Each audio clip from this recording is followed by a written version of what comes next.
दोस्तों बात करें तो वीवो के फोन्स और आईको के फोन्स के साथ एक सबसे बड़ी प्रॉब्लम थी, वो था यार उसका फन टच ओएस। और फन टच ओएस को अक्सर क्रिटिसिज्म मिलता था, यानी कि वीवो और आईको फोन्स तो अच्छे बनाते थे लेकिन फन टच ओएस में वो मजा नहीं आता था। कुछ लोग इसे फनलेस ओएस भी कहते थे और अक्सर इस क्रिटिसिज्म को देख के वीवो को भी लगा कि फाइनली ओरिजिन ओएस को यहाँ पे इंडिया के अंदर लाना चाहिए। हालांकि ये बात मैं पहले कर चुका हूँ कि ओरिजिन ओएस इंडिया में नहीं आएगा, लेकिन जो ओरिजिन ओएस अब फाइनली ये जो लोग इंडिया में लेकर आए इसे ग्लोबल वर्जन के रूप में लेकर आए और जो चाइनीज वर्जन होता है उसके एलिमेंट्स उठा के लाए, लेकिन जो चाइना में जो वर्जन मिलता है उससे काफी अलग भी हो जाता है। और ये चीज आपको ओरिजिन ओएस 6 में। और सबसे अच्छी बात, वीवो अपने इस ओरिजिन ओएस को लेकर आ रही वीवो की एक्स सीरीज के अंदर, वाई सीरीज के फोन के अंदर, टी सीरीज के फोन के अंदर और वी सीरीज के फोन के अंदर, और आईको की भी जितनी भी फोन की सीरीज होती है उनके अंदर भी देखने को मिलेगा। और जो नए लॉन्चेस होते हैं जैसे आईको 15 हो गया या वीवो X300 हो गया, उसके साथ ये product out of the box देखने को मिलेगा। और अच्छी बात है कि एग्जिस्टिंग जो फ्लैगशिप फोन्स होते हैं नवंबर से इसका जो स्टेबल रोल आउट है वो यहाँ पे शुरू हो रहा है और ऑलरेडी चीज बीटा में जा चुकी है। और लेकिन ओरिजिन ओएस के बारे में बात करें, जो ग्लोबल वर्जन है और जो चाइनीज वर्जन होता है ना, इसमें काफी डिफरेंस है। चाइनीज वर्जन में आज भी नंबर ऑफ ब्लोटवेयर ज्यादा रहते हैं, नंबर ऑफ एप्लीकेशंस भी ज्यादा रहते हैं, नंबर ऑफ फीचर्स भी चाइनीज रोम में ज्यादा रहते हैं, क्योंकि चाइना में गूगल का इकोसिस्टम नहीं, तो गूगल एप्स नहीं मिलेंगे और उसके जो ऑल्टरनेटिव्स है वो वीवो अपने फोन्स के अंदर डालकर देता है और आईको में भी डालकर देता है। लेकिन लुक एंड फील का जो कस्टमाइजेशन की कुछ बेसिक फंडामेंटल चीज है ना, वो उसके ओरिजिन ओएस के ग्लोबल वर्जन के अंदर आई है। जैसे की बात करें, नया ओरिजिन डिजाइन देखने को मिल रहा है जिसमें आपको नए आइकन्स, नया फॉन्ट, नया कलर, नए डेप्थ इफेक्ट देखने को मिलते हैं, लाइट एंड शैडो स्पेस देखने को मिलता है, ट्रांसलूसेंट एलिमेंट्स जिसमें ब्लर्ड हो गया,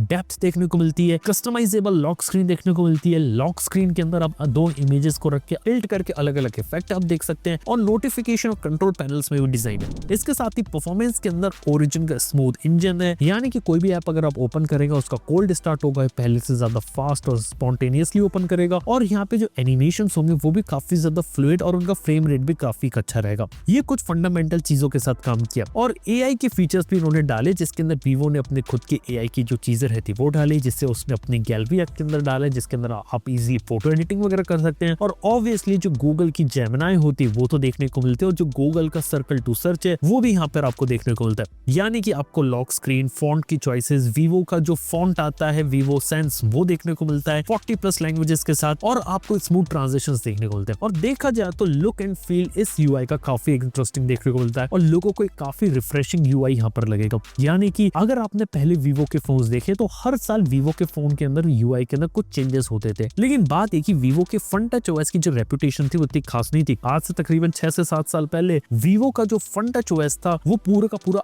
iOS का रिप ऑफ लगता था। उसके बाद काफी हद तक एंड्रॉइड लगने लगा, एंड्रॉइड 10 और एंड्रॉइड 11 के टाइम से, और उसके बाद जब एंड्रॉइड 12 आया तो एक उन्होंने पूरा रीडिजाइन और लुक उन्होंने चेंज किया था और अब जाके फन टच ओएस को पूरी तरीके से चेंज कर दिया। और देखा जाए तो वीवो और आईको का एक स्मार्ट मूव है, क्योंकि फन टच की ना रेपुटेशन अच्छी नहीं थी और ओरिजिन ओएस लेंगे तो ऑब्वियसली रेपुटेशन ज्यादा बेटर रहेगी। और इस चीज का जो बेनिफिट है वो वीवो और आईको के फोन्स को मिलेगा, यानी कि जो लोग एक बार को खतराते थे वीवो का फोन लेने से, तो वहां पे वो लोग एक बार ओरिजिन ओएस को ट्राई कर सकते हैं और उन्हें भी एक नया लुक एंड फील देखने को मिल सकता है। इसके साथ ही चाइनीज वर्जन और ग्लोबल वर्जन में कंपेयर करें तो हाँ, ग्लोबल वर्जन में आपको गूगल का सपोर्ट देखने को मिलता है, लेकिन चाइनीज वर्जन में आपको जो चाइनीज और नॉन गूगल एप्स होती है वो है। इसके साथ ही ग्लोबल वर्जन को आज भी काफी ज्यादा मिनिमल और इसेंशियल एप्स के साथ रखा गया और काफी हद तक इसे क्लीन रखने की कोशिश की गई है। लेकिन एक छोटा सा सवाल आता है, क्लीन तो इन्होंने अभी रखा है ओरिजिन ओएस को, लेकिन अपने फ्लैगशिप फोन में वीवो ने ऑलरेडी फन टच ओएस के साथ ब्लोटवेयर काफी हद तक कम कर दिए थे और हॉट एप्स, हॉट गेम्स भी काफी हद तक हटा दी थी, यानी कि क्लीन एक्सपीरियंस अपने प्रीमियम फोन में तो काफी हद तक दे रहे थे। लेकिन क्या ये क्लीन एक्सपीरियंस ये लोग मेंटेन कर पाएंगे अपने बजट फोन और मिड रेंज फोन तक? क्योंकि एक बात मैंने देखी, कोई भी कंपनी यहाँ पे क्लेम इधर करती है कि हम आपको क्लीन एक्सपीरियंस देंगे, लेकिन घूम फिर के ग्लैंस या ब्लोटवेयर के ऊपर आते हैं।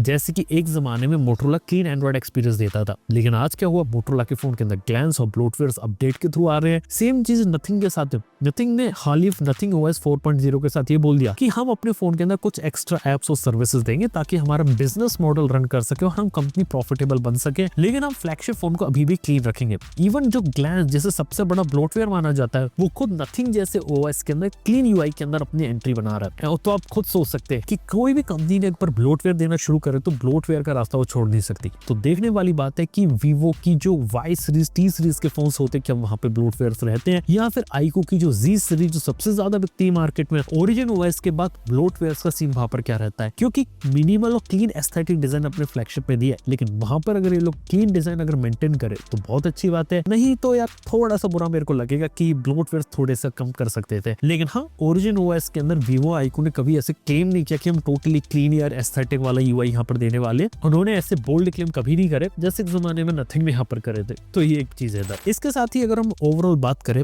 तो यहाँ पे ओरिजिन ओएस आपके एक्स सीरीज के अंदर X100, X90, X Fold 3, X Fold 5, X200 series के अंदर आएगा। वीवो की वी सीरीज में V40 के ऊपर वाले फोन्स में आएगा। T4 सीरीज होती है वीवो की, वहां देखने को मिलेगा। और वीवो की वाई सीरीज के Y100, Y200, 300 से लेके Y58, Y39 वाले मॉडल्स में, और आईक्यू के आईक्यू 13 वाली सीरीज में, आईक्यू को जो न्यू सीरीज आती है उस फोन्स के अंदर भी आपको ये चीज देखने को मिलेगी। इसके साथ ही बात करें तो वीवो ने अपनी खुद की इनबिल्ट एप्स रखी, जैसे वीवो की गैलरी हो गई, ब्राउजर हो गया और आई मैनेजर हो गया, ये सारी चीजें। और हाँ, आई मैनेजर थोड़ी ज्यादा परमिशन यहाँ पर लेता है। इसके साथ ही जेमिनी एआई का इंटीग्रेशन उन्होंने सही किया है, जो कि यहाँ पे करना चाहिए। और मेरी नजर में एआई वाले जितने भी टास्क रहते हैं ना, वो गूगल की तरफ ही जाने दे तो ज्यादा बेटर है। वीवो वाले, आईक्यू वाले खुद एआई के दम पे इतनी ज्यादा चीजें नहीं कर पाते। हालांकि थर्ड पार्टी एप्स को लेके अभी भी एक सवाल है कि कितना अभी ऐप आपको यहाँ पे देखने को मिलेगा, कितना प्री इंस्टॉल्ड ब्लोटवेयर अभी देखने को बाकी है। क्योंकि अभी हम एक बीटा वर्जन देख रहे हैं, स्टेबल वर्जन बजट और मिड रेंज फोन में कब आएगा तो सही बात पता चलेगी। इसके साथ ही बात करें तो कुछ इंटरेस्टिंग चीजें हैं, जैसे ओरिजिन ओएस के अंदर ओरिजिन स्मूथ प्रॉमिस किया गया, जिसके अंदर ऑप्टिमाइज करेगा सिस्टम मॉड्यूल को, स्टोरेज को, डिस्प्ले को, और एसडीएस सर्टिफाइड रखा गया ताकि लॉन्ग टर्म तक स्मूथनेस मेंटेन की जा सके। तो ये एक अच्छी चीज है, क्योंकि आमतौर पे देखा है कि फोन अगर लंबे समय तक यूज करते तो लैगिनेस आने लगती, तो वो नहीं होना चाहिए। Animations, dynamic visual effect, bouncy response, fluid transition, ये सारी चीजें डाली गई हैं। और कहीं ना कहीं थोड़ा सा जो इंस्पिरेशन ली गई है ना, थोड़ी सी मैं कहूंगा कि लिक्विड ग्लास से भी ली गई है। इसके साथ ही ओरिजिन आइलैंड, जैसा कि आपको डायनामिक आइलैंड देखने को मिलता है, तो वो कुछ चीजें जिसमें पिल शेप नोटिफिकेशन हब, ये सब है। लॉक स्क्रीन के अंदर आपको adaptive folder, tilt sensitive Flipkart, translucent glass like UI, ये सब देखने को मिलेगा। और हाँ, परफॉर्मेंस और प्राइवेसी के अंदर आपको फास्टर शेयरिंग, स्मूथर ट्रांजिशन और प्राइवेसी की भी बेटर कंट्रोल देखने को मिलेंगे, जिससे आप अपनी सारी चीजें कस्टमाइज कर सकते हैं। और कस्टमाइजेशन के एडिशनल कंट्रोल्स, ये कुछ चीजें यहाँ पर दी गई है। तो ओवरऑल बात करें तो मेरे को काफी सही लगा। यहाँ पे मैंने थोड़े टाइम के लिए वीवो X200 Pro के अंदर इस चीज को चेकआउट किया था, तो मेरे को काफी सही लगा। लेकिन एक बात मैंने छोटी सी ऑब्जर्व ये करी थी कि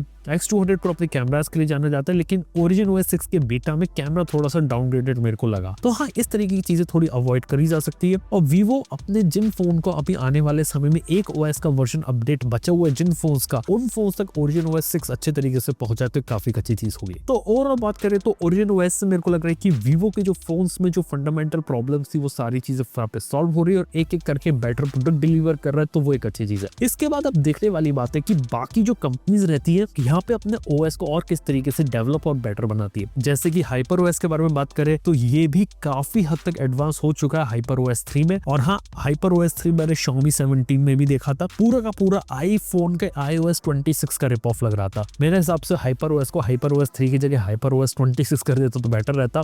ऑक्सीजन OS नया वाला वो काफी ज्यादा एडवांस लगा, वहां पे काफी सारी चीजें हमें देखने को मिली, तो वो एक अच्छी चीज है। इसके अलावा देखा तो बाकी कंपनीज भी आज के समय में फंडामेंटली अपने यूआई पे काम कर रही है। और एक इंपॉर्टेंट बात आपको बता सकता हूँ कि यूआई वाली जंग अब ऐसी हो गई है कि हर एक कंपनी जहाँ पहले स्टॉक एंड्रॉइड पे आती थी एक टाइम पे, वो भी अब सोच रही खुद का यूआई यूजर इंटरफेस लाने का, क्योंकि स्टॉक यूजर इंटरफेस अब उतना ज्यादा पॉपुलर रहा नहीं और हर एक कंपनी अपने हिसाब से यूजर एक्सपीरियंस डिजाइन यहाँ पे कर रही है। देखते हैं यहाँ पर क्या रहता है। लेकिन हाँ, वीवो ने अपने ओरिजिन ओएस के साथ तो काम किया, तो वो है। तो दोस्तों यार, ये कुछ कहानी होती है यहाँ पे वीवो के और आईको के ओरिजिन ओएस के बारे में। आप लोगों को अगर अपडेट मिल रहा है तो आप लोगों ने अगर उसे चेकआउट किया तो जरूर आप बताएं कि आप लोगों ने कोई बग्स वगैरह महसूस करें, क्योंकि एक प्रॉब्लम मैंने यहाँ पर देखी है कि जब भी कोई भी स्मार्टफोन के अंदर जब बड़ा मेजर अपडेट आता है जिसमें एंड्रॉइड वर्जन के साथ साथ पूरा यूआई यूजर एक्सपीरियंस चेंज हो जाता है ना, तब अपडेट आने के बाद कुछ बग्स यहाँ पर आ जाते हैं, कुछ इश्यूज आ जाते हैं, जिसे आप हटा सकते हो फोन को एक बार रीसेट करके। लेकिन ये वाली प्रॉब्लम अगर ओरिजिन ओएस के साथ अगर सॉल्व करे वीवो और एक अच्छा स्मूथ एक्सपीरियंस दे तो काफी अच्छी चीज है। वरना आमतौर पे ऐप क्रैशेस, बैटरी ड्रेन होना, ये एक नॉर्मल चीजें देखी जाती है जब एक ऐसा मेजर अपडेट आता है। और जो नया फोन्स आते हैं जिनके अंदर out of the box origin OS आएगा, नया ओएस का वर्जन आएगा, वो काफी अच्छे तरीके से बेटर चलते हैं। तो वो एक देखने वाली बात होगी यहाँ पे किस तरीके से काम रहता है। तो दोस्तों यार, ये थी कुछ कहानी इस समय ओरिजिन ओएस की। अगर आपसे कुछ नई चीज सीखी, कुछ नया जाना, तो चैनल को सब्सक्राइब किए बार कहीं मत जाना। थैंक यू बने रहने के लिए। मैं आपसे मिलता हूँ अपने नेक्स्ट वीडियो के अंदर। Good bye.